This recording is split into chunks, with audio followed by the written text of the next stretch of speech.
So the point what we're doing, I'm kind of grabbing a bunch of different people and getting them to tell their experiences, sort of what it's like to be an RBT in a school district and how that process worked and what it's like getting set up in a team and what it feels like to be an RBT in a school district. Maybe that's not the career path you thought you were getting yourself into.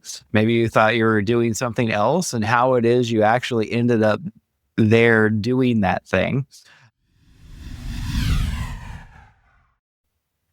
All right, so welcome. I'm Rob Spade. I work as a behavior analyst in a school district in Central California. And we've got some other folks with us today as well. Why don't you guys go? We'll go around. You guys can introduce yourselves and kind of say what your role is and where you're from. And today we're going to have a conversation about what it's like to be an RBT in a school district and how it is we sort of set up structures so that our RBTs can work and support kids in school districts. Now, Gabe, why don't you go ahead and say where you're from and all that good stuff? Cool. My name's Gabe Gomez. I'm from Central California as well, Visalia. I work in the same group under Rob Supervision, and I'm a behavior tech and a case manager. I'll explain what all that means in a little bit. And then Michelle, introduce you guys.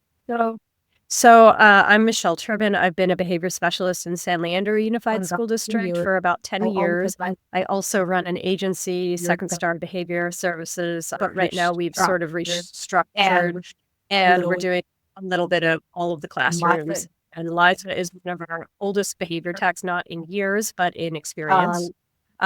Liza, how many years ago were you certified? 7 years. Up and running for a while then. I think we've both had teams that have been up and running for a little while. We started our team in our school district about 10 years ago now. And it was just me when we started. And when we started realizing that this consultative approach that a lot of people take in school districts with BCBAs just wasn't going to do the trick. And we needed somebody in the classroom with the students, working directly with them every day if we were going to make real change. Michelle, did you kind of come to that conclusion the same way? Did you start out with that consultative model, or were you able to jump in and say, we need RBTs right away? I think the reason that we felt like we needed RBTs was more that it was very difficult with the consultation model to model for staff and to be there. And so our idea isn't that the way that we use RBTs in our district isn't typically that a student needs the one-on-one support from an RBT every day. It's that the classroom staff need to see effective strategies in order to feel confident in implementing them. Yeah, we do a lot of that as well. And I think, Gabe, that's what your role is now a lot. Gabe started out doing a lot of direct support with students, and now your role is to model for other staff members and other even members of our own team in the classroom. Yeah, that's fun. I started off in SDC setting with a few kiddos, and I would have a couple hours with one kid and then switch to a different room and work with another one. And there was a case manager who provided me with the intervention plan and what we were doing. So if we were doing skill-based treatment or SBT, or if we were just doing some behavior skills training or teaching, that's what we were working there. And I had zero background when I first started. I was a strength and conditioning coach. So in a way, I guess I shaped behaviors, but just in a completely different setting. But once I was able to kind of connect the dots and teaching adults how to squat properly is kind of similar to teaching a kid how to write their ABCs. We just have to take it step by step by step. And I had a lot of help because I felt like the team just jumping in was really supportive of someone that's wanting to learn as far as how to work with some of these kiddos. and I just absorbed everything. I was taking notes. I was going into the office at the end of the day, asking a ton of questions and clarifying things.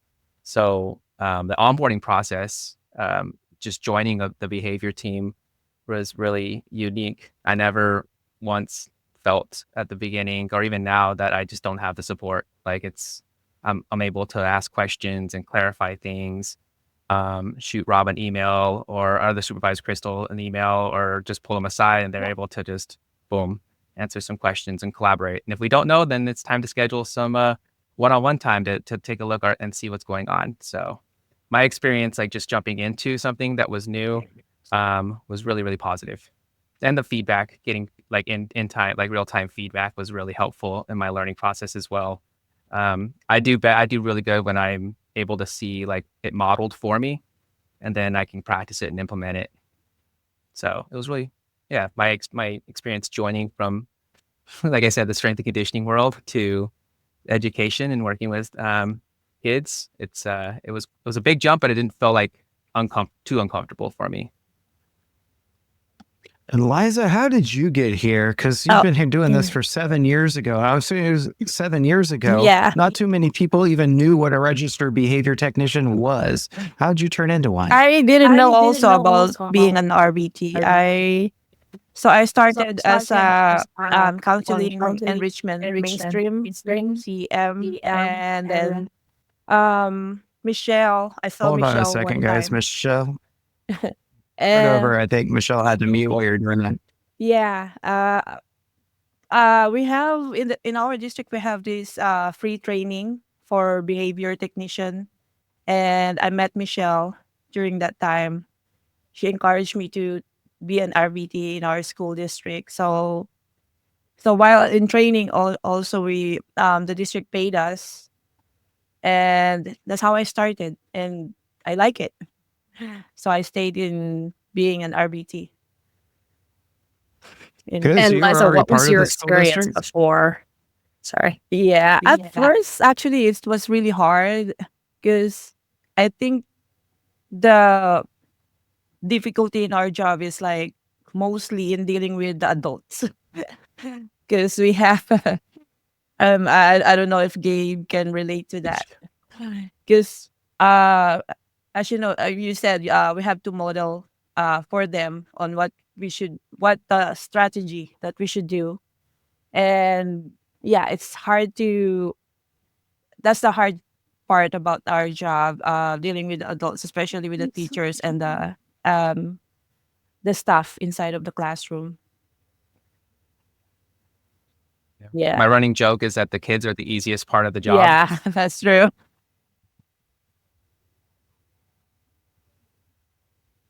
I think most of us get into this field because we really like working with kids. And then Yeah. we find we have this job where we're working with adults mostly. And I imagine from being an RBT, when you're working with school psychologists, teachers, administrators, all these folks are in this position where they've gone to school a long time, but you kind of find yourselves in sometimes equal roles or collaborative roles. How does that feel to be the RBT in that role who is collaborating with all these other sort of school personnel?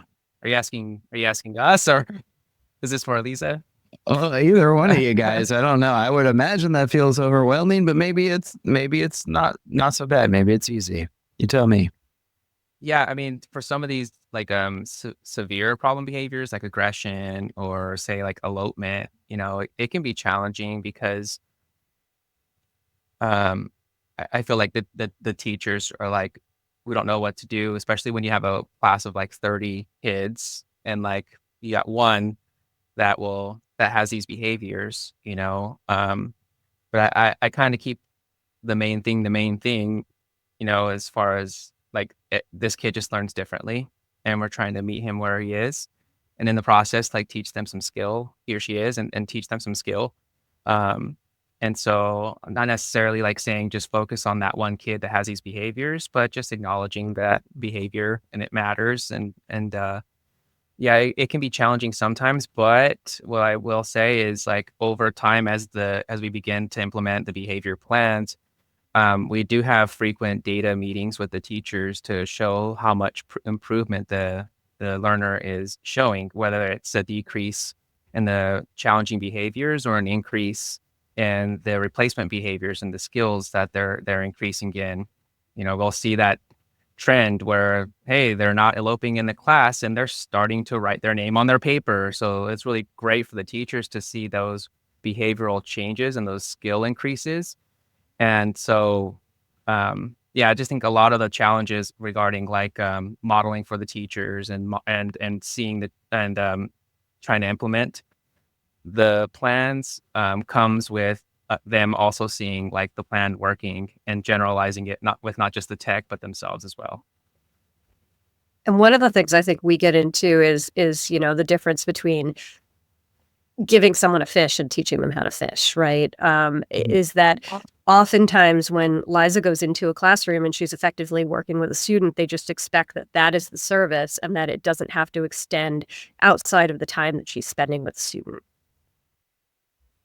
Yeah, agreed. That's probably one of the biggest hurdles that we see. How have you guys overcome that one a little bit?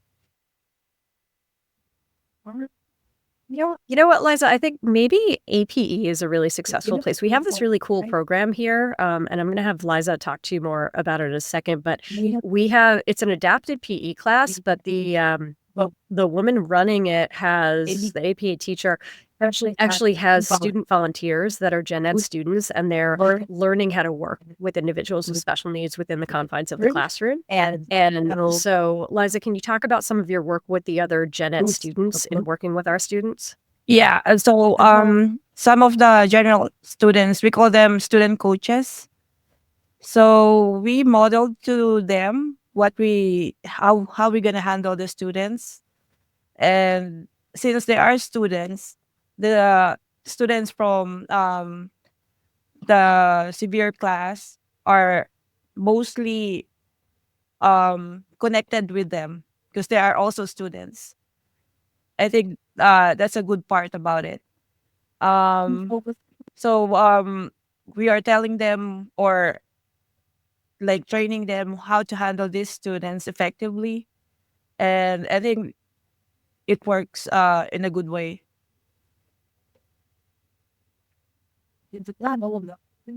That's really cool. Yeah. That's really And neat. so, Michelle, how long has it taken you to build what you've gotten so far? And do you feel like you are at capacity, or you've got a lot more building to do?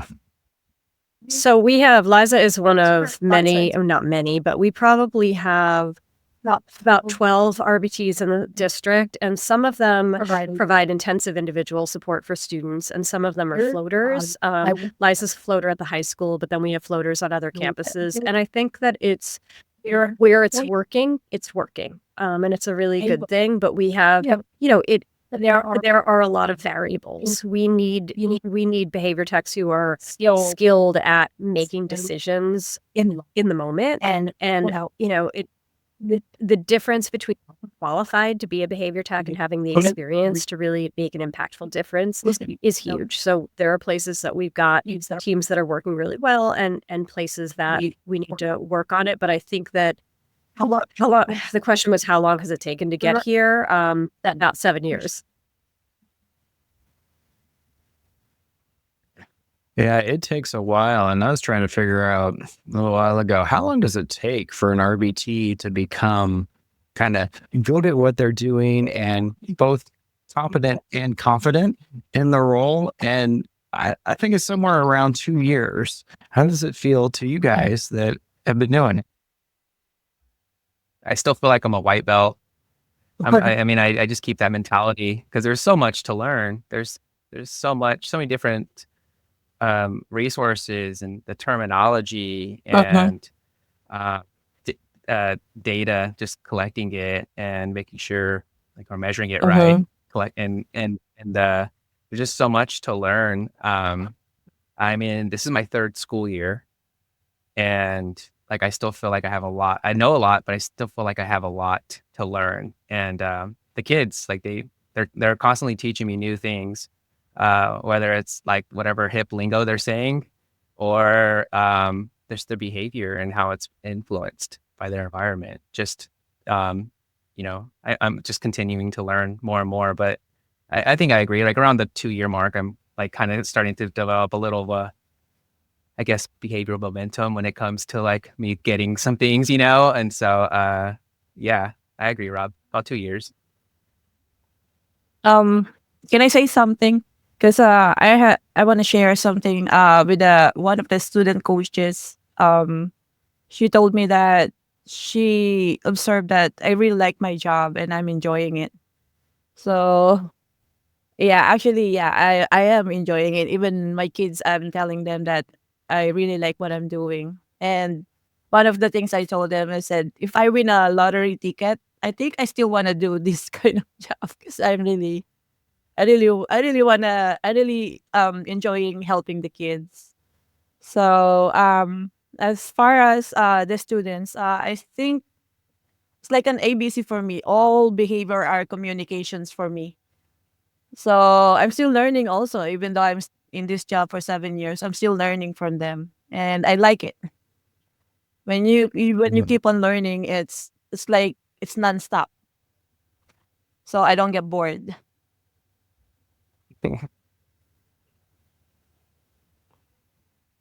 Liza, how long did it take you to feel like you knew what you were doing a little bit, though? Um, I think when I see the improvement from the students, I see them doing some work independently. Like I want to share this one student last year. Remember, from supporting him every period in every class. We at the end of the school year, we tend to just give him this self-monitoring sheet, or so he can just monitor himself. And I'm just going in one of his class to check in on him. So yeah, those are the things that I see that, oh, okay, it's really, we're doing something here. So what Liza is talking about is last year, when we have students that do have intensive services, we want to fade. And so what she was doing last year is she was still a floater, but she was responsible for checking in on this student every class period, and then fading herself away. And as she faded herself away from him, she had the ability to work with other students in other contexts. But the way that we faded was we implemented a self-monitoring system, and she was really good. She did this computerized one where he was filling out a Google form reflecting on his own behavior every class period. So that was a pretty cool thing. She's right. That's good. I imagine you may have had like one conception of what this was when you came into the job. Maybe you saw, well, okay, yeah, I get what behavior, RBTs do in classrooms. Maybe they, do some token boards, hand out some M&Ms and say good job and hand out high fives. I can do that. But you may have found yourself doing something completely different over the last few years. Is what you're doing now what you expected to do when you heard about this job, or are you doing something maybe that feels completely different than what you expected you to be doing? No, I didn't expect it. To be honest with you, when I first started, it was all about just reducing like the challenging behaviors. But what really kind of like got me super stoked and excited was like when the replacement behavior started coming in, and communication was starting to happen, and tolerance started happening, and then transitioning was getting better, and then completing academics was getting better. To see the kids start off, on a beanbag in the corner of the classroom to sitting with the rest of the group, get a little worked up talking about it. You could take a picture of the class and you wouldn't be able to tell which kid was on the behavior team caseload and which kid was just, another kid. And that whole process for me, like really opened my eyes to like, what we do here in class.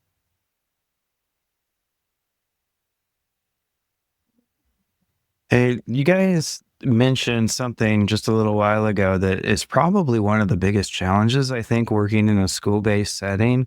And it's after we have this model set up and we provide really intensive supports, fading and pulling back and getting other people to do what you guys are doing. Um, I know that Gabe, I know you've had a bunch of successes with fading, and you're kind of put in this role where you got to show other people like, hey, you can do this too. And I'll be here. I'll help you do it, but I'm not going to do it for forever. Um, what have been some of your maybe biggest challenges or successes when you're getting somebody else to do that thing that you've already been really successful with? Yeah, I mean, the I think like kind of one of the principles of like any like therapeutic service is like, eventually you're going to graduate. You eventually won't need it.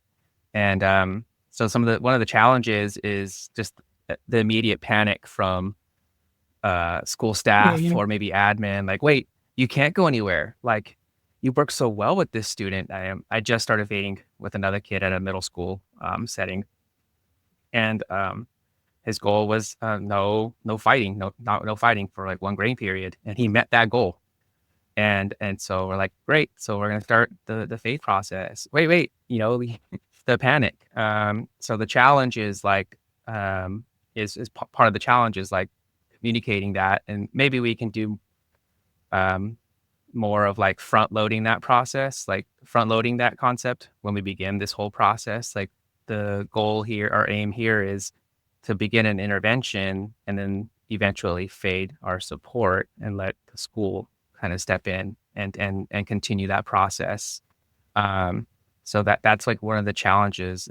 The success in our process, I think, is like how it's set up, where it's a 3-month process, and the first month checking in on a weekly basis with the teachers and with the admin, and if everyone's like thumbs up, like he's been doing great with the teacher, they've been doing great with transitions, then the next month I check in every other week. How are we doing, guys? What is there anything that we're seeing? Any kind of regression that we don't want to be seeing? Nope. I think it's kind of business as usual, and then the final month is just the end of the month check-in. And that's kind of like where I'm looking for the final thumbs up to begin, like, just again, fading back from support. So I think the way that it's set up, where we kind of collaborate and continue to collaborate as we begin the fade process from behavior support team. I think that's like, it's helpful for the staff to kind of make that mental shift of having a tech in seat with that kid in every single class, for example, to maybe like a lot less over time. It's not just a pull the plug kind of situation. How do you guys motivate staff to implement those strategies? What we run into oftentimes, and this is, as behavior specialists, we're actually in the teachers union here.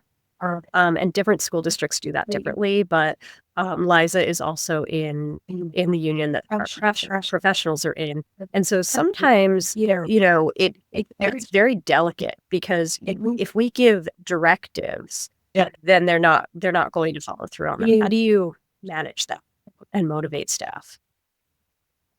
So I think that's where a lot of our acceptance and commitment type of strategies that we use with our students, we do with our staff. And when we're able to do the assessment well with a good open-ended interview, we're not only extracting the values from the students, we're extracting the values from the staff. And those values can turn into goals for the kids and goals for the staff. And a lot of times those goals will align with both the staff members' values and the students' values when we've written goals really well and we've broken them up like that. So that makes our team meeting processes, I think, a lot easier when if either the student or the staff member gets off track, we can come back, or when we get off track, we can come back and go, why are we here? What's the most important thing in this situation? What do we really want to accomplish? there's a lot of moving parts in a school system, and a lot of them tend to get in the way or distract you from the main thing that you're there to do. So I think that extraction of values helps us all reach a common page when we can focus on that. It is challenging. I think both of our school districts exist in this way where we are in between the two extremes, one extreme being consultation by an expert, a BCBA or a school psychologist, the other extreme being a one-on-one and somebody glued with that child for perpetuity. And we don't do either of those things. And both of us sort of are existing in this temporary supportive role until it gets a little bit better and we can hand it off. And that requires a lot of collaboration and I think shared values probably to be able to pull it off successfully. It's not easy. I don't think it's ever easy. But I think that helps more than anything else I can think of right now. Mhm. And it's definitely a difficult balance. There's a lot of competing priorities all the time when we're looking at kids with challenging behavior. And I think it's finding common ground when there's a lot of competing priorities to try to do the most significant behavior change procedure for that student that we can. That's kind of where we have to constantly refocus ourselves of where it is we're aiming with our social significance. What is it that does it for you? How do you guys work that collaboration piece, and what systems have been successful for you for better collaboration? In terms of collaborating with each other or collaborating with staff or both?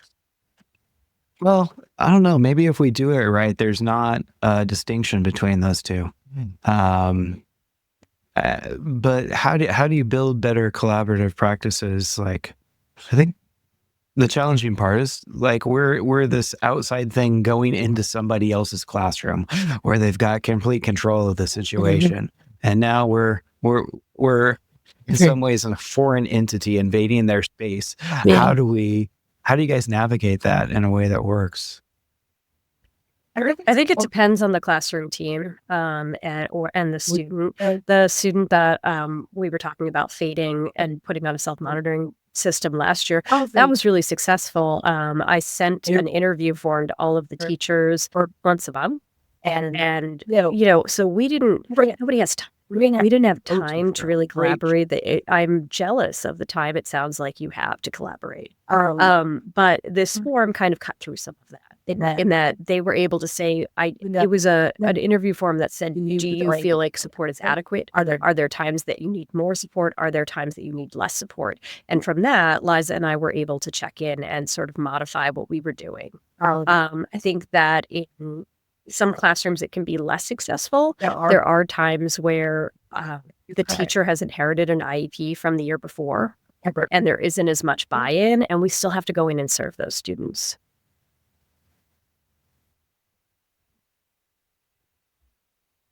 Yes, that is the challenge. And we kind of operate on a similar format of like, okay, let's find the most important times to support this student. Unless somebody's in extreme danger, our underlying beliefs, that's not good for kids to go in there and like stick next to them all day long. We want to find the areas where we can make the biggest impact the quickest and then spread it to the other areas. And I think a lot of that in a lot of our rooms, just the way that we collect our rate data is by the time period it's occurring, and kind of like gives us sort of like a scatter plot readout. And when we've got that, then we can adjust times. And we do something that's kind of unique, I think, is we adjust by week based on the data that we're getting and how the student's performing during those different times, so that we can take the resources that we have and we can move them around and be flexible when a student needs more time or when they need less time and they need to be more independent. That takes a lot of data collection to be able to pull that off successfully. Yeah, I mean, I guess How- we do that. I've never thought about how structured it is, but we take a lot of data on Google Forms. We've kind of priced some of the data tracking software, and I know, Rob, that you have data tracking software that you use in your district, but we haven't gotten it yet. But we use Google Forms, and we have a sheet for each student with links. And Liza takes data for these students, but we also always on on students with behavior services, we will also share the link to ABC data for anything big that might occur with the whole classroom staff. And so when we check in weekly, we have the ability to look over that data and make decisions based on that. Yeah, I think that's the key to this working in school districts. What you just said is when we check in weekly, when we go over data weekly, or at bare minimum bi-weekly, then we're making our database decisions and we're doing our job as a behavior analytics support team. And we're not being swayed by, how difficult yesterday was, or things where there might have been an anomaly, and we're really able to adjust accordingly. That data collection, the word everybody hates to hear in a classroom, is probably the most useful tool I think we have when we do this. Yeah, and we can conduct a lot of inter-observer agreements. So one of the things that changes when a behavior technician is on board is that instead of observing the student, I'm observing the behavior technician working with the student and collecting data frequently to sort of check in and say, well, I'm seeing this, and let's make sure that we're recording this accurately.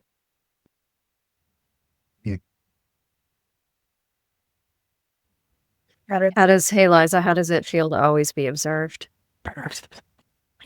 Well, I feel pressured sometimes, especially I'm like in the 7th year in my job, right? I feel like I still have a lot of things to like improve with.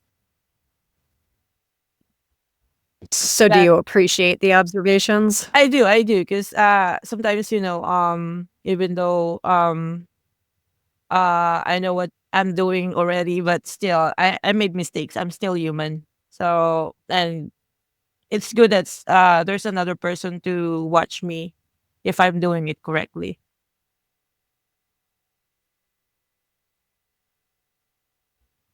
I mean, it's not all about me, it's all about the kids. So we have to be effective to the kids.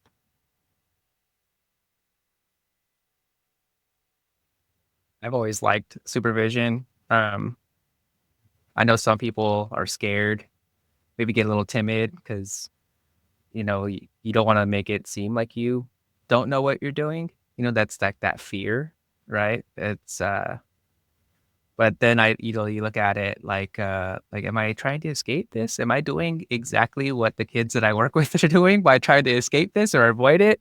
Or could I use it as a way to like guide me and teach me and learn from it? Even if you do make a mistake, like you say, like it's one trial. Oh, I was collecting that wrong. Okay. So from here on out, now I know. I'd rather have that clarification than potentially doing something incorrect. I remember Rob supervised me one time with a kid, and we'd always do like the sandwich method, right? Like what you're doing good, this is what you could work on and finish off good. And you say, hey, you're doing great. You're relying a lot on this specific prompt. And so like this next month, I want you to work on using different prompts. Okay, cool. So then like I challenged myself and just said, okay, I'm going to work on this. I'm going to learn the different types of prompts. I'm going to have different ways I want to bring some things to the table. And so for the next supervision, I'll be set. And it was really cool to like go through that process. But I'd be lying to you if I didn't say that I was like a little nervous if him or Crystal are watching me in seat with a kid, because it's just like you're being supervised. But at the end of the day, like I'm not gonna let my ego get in the way of it. Like I'm here to help some kids. I'm here to to learn some things too as well. So that's one thing I appreciate about our discipline is that we're supervised. Like we get to be corrected. We get some like pats on the back, and like it's kind of reassuring to know like, okay, I'm doing it right. Yes, great.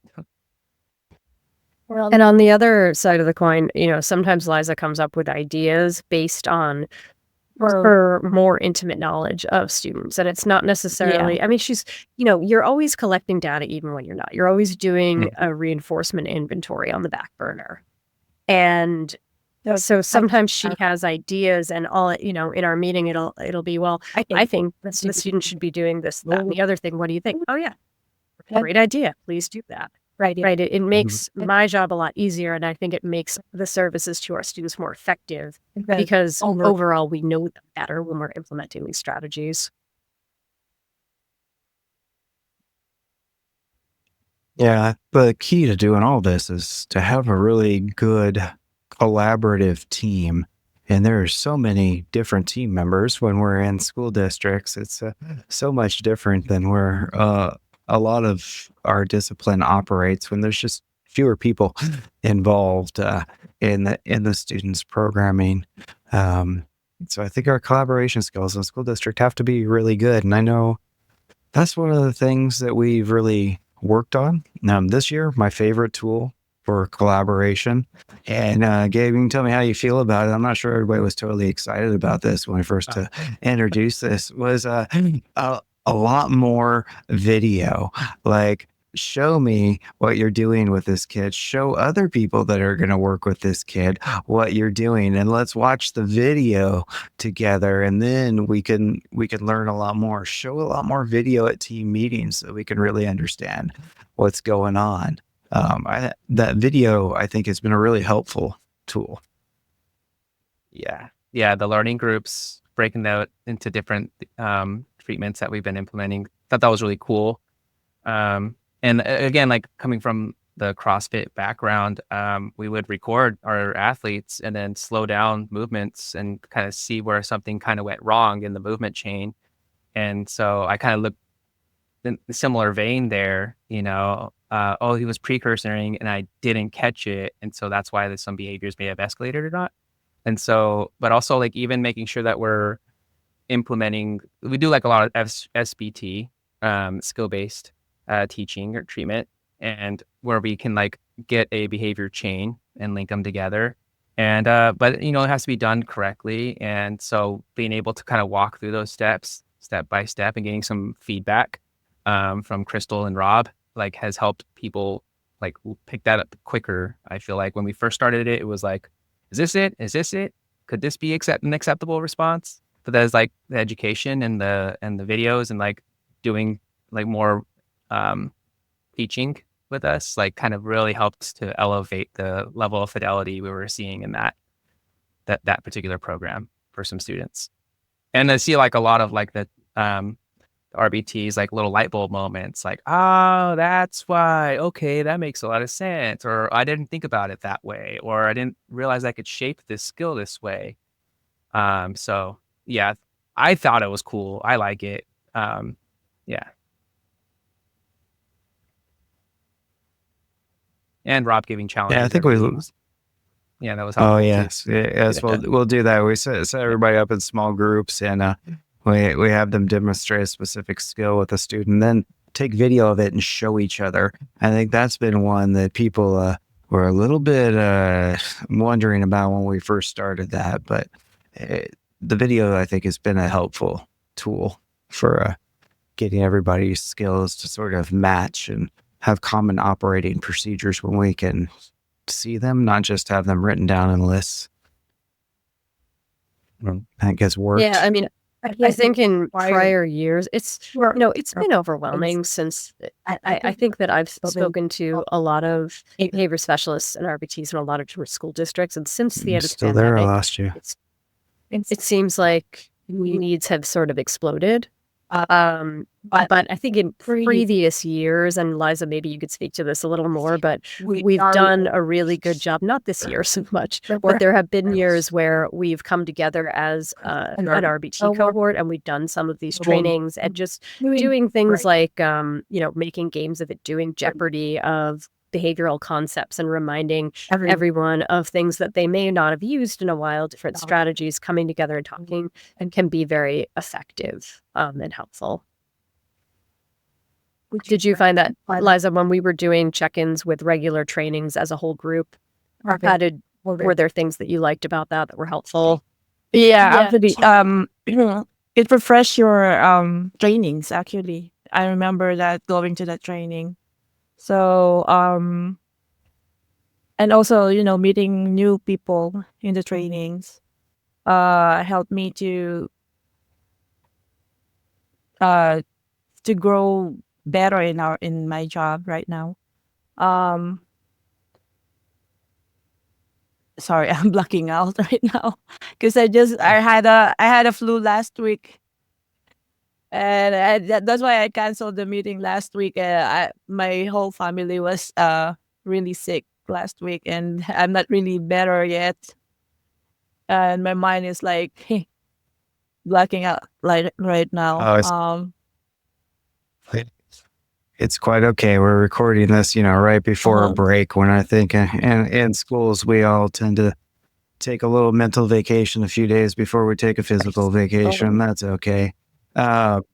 So both of our school districts, we've been building this thing for a few years. We've probably learned a lot of things. I know we've changed drastically from being like a behavior modification, guess and re-guess, redo sort of group to one that does a lot of pretty thorough assessments and very sort of precise and interventions that follow very systematic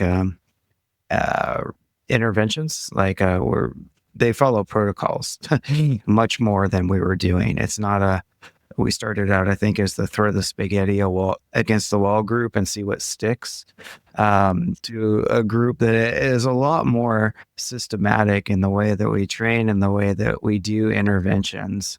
If you guys look maybe just the next few years out, what do you see is the next steps, or how do you see this going as either a BCBA or as an RBT? I know the one thing I hear from our school district is we need more of you, which is great. I'm glad they like us, would like more of us. And the one thing I always think is I'd like everybody to get better. So when you think about the next couple of years, what does it look like? What do you see? Yeah, when you say we need more of you, I mean, yes and no. Really the original plan. So I wanted to give some background on our district and our trainings, that we train and certify maybe 3 to 5 RBTs every year through our internal district. But the attrition rate is a little bit high. I think that we train people who then go on and work for other agencies and find jobs. If you love working in schools, you love working in schools. You might love the hours. You might love the, summers off or whatever. You might love working with kids and other adults in certain spaces. But for a lot of people, it's not for them. They come and go.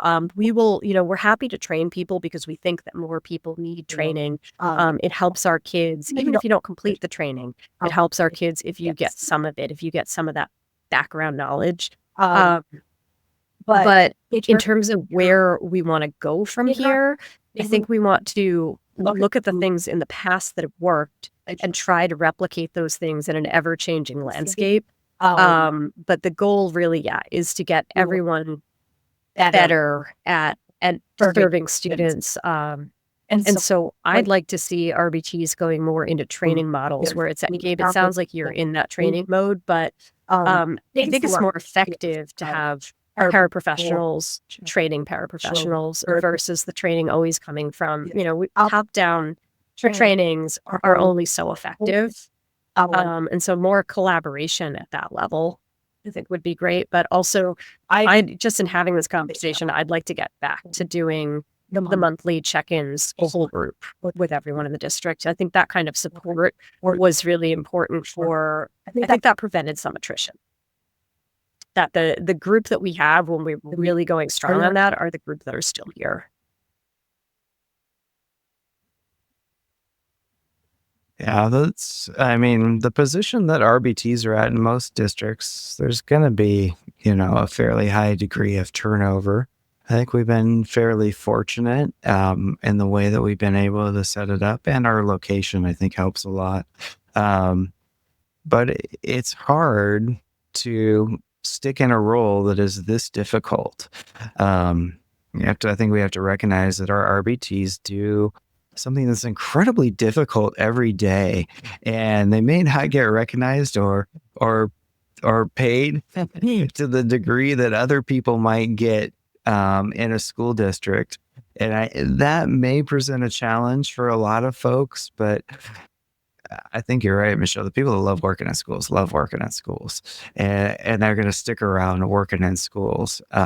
Maybe they're a little crazy. Maybe there's a lot of easier things they could be doing, but maybe they don't really like easy things. Yeah. Okay, a closing thought to our RBT folks out there. What's the one thing that keeps you coming back and doing this and working in a school setting when there's a lot of other things you could be doing? Why are you doing this? I go first. I like the smile of the kids, especially whenever they accomplish something by themselves. So the thing motivates me to do it over and over again. Yeah, and I have children too. So what I'm learning right now, being an RBT, I tend to do it to them too, and it helps them too.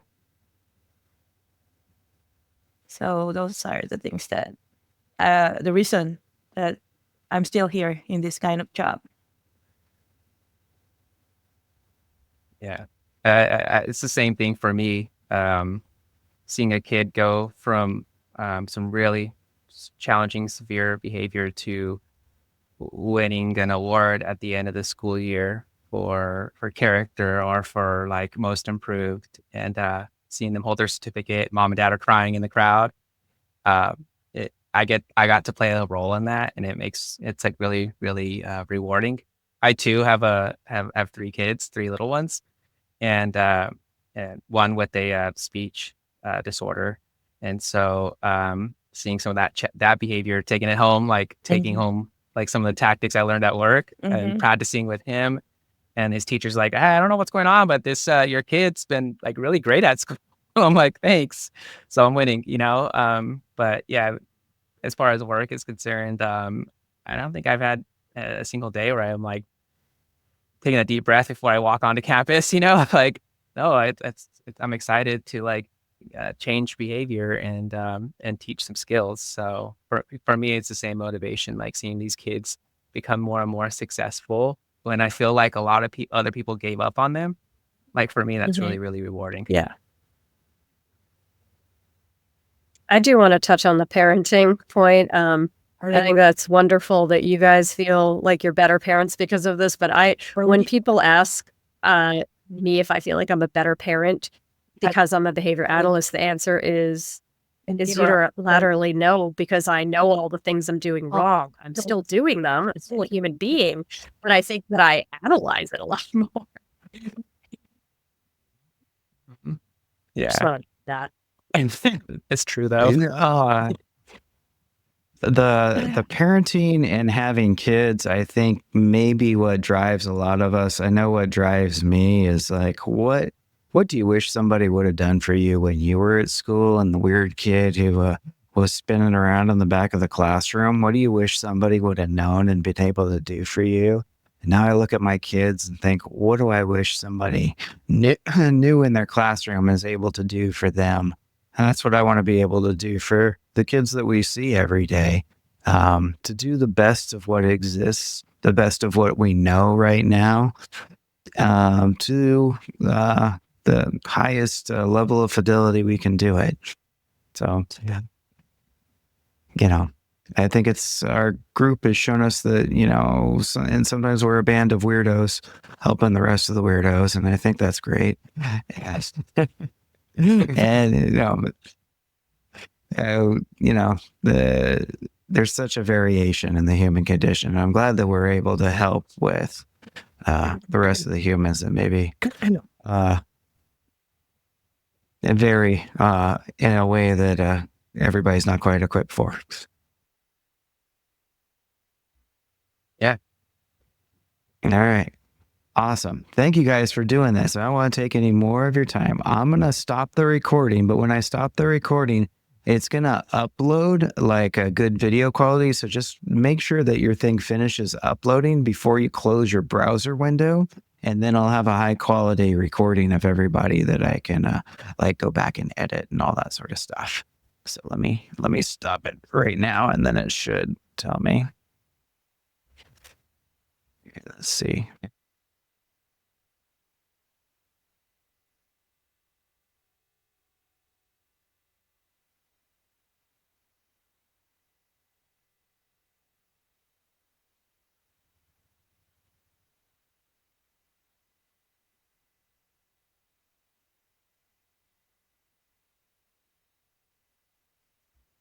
Well, I X'd out of the other one. I'm off that one.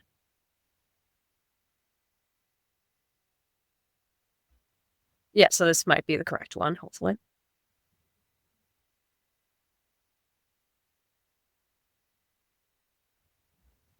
It was before you started recording.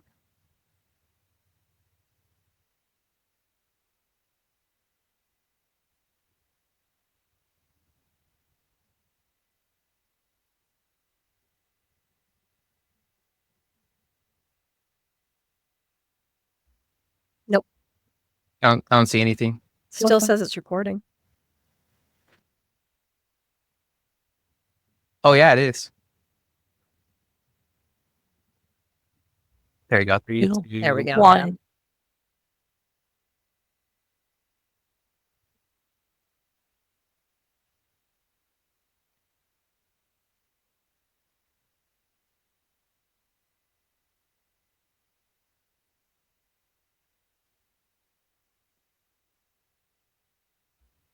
Thanks for having us, Rob.